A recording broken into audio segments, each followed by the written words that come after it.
सब राजकुमारियां गुलाब लेकर आईं, लेकिन राजा ने गरीब लड़की अमीरा को ही वरमाला पहनाई।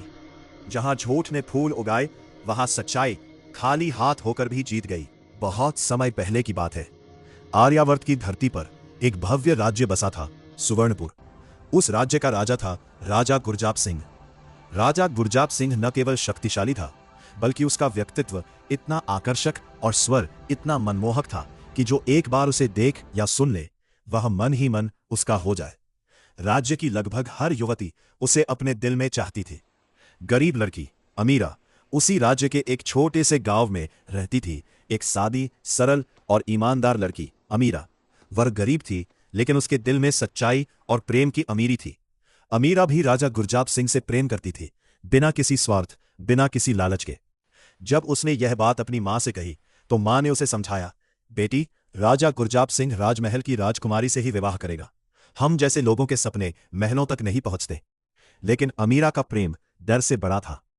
राज दरबार की परीक्षा कुछ समय बाद राजा गुरजाप सिंह ने स्वयंवर की घोषणा की।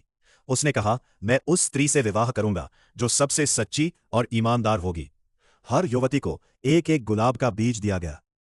2 महीने की प्रतीक्षा। अमीरा ने पूरे मन से बीज की सेवा की, दिन रात मेहनत की, लेकिन 2 महीने बीत गए, फिर भी गुलाब नहीं खिला। सभा का दिन, सभा सजी, सब अपने अपने खिले गुलाब लेकर आए। अमीरा खाली हाथ खड़ी थी। हंसी उड़ी, मजाक हुआ। राजा गुरजाप सिंह का फैसला। राजा गुरजाप सिंह सिंहासन से उठा, सीधे अमीरा के पास गया और उसके गले में वरमाला डाल दी।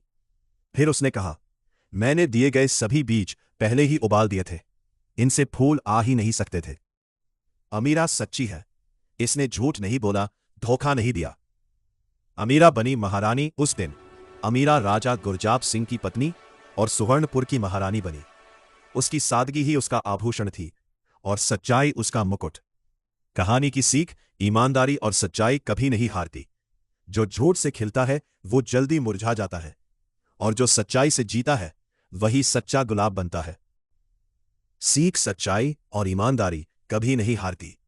जो झूठ से खिलता है वो जल्दी मुरझा जाता है,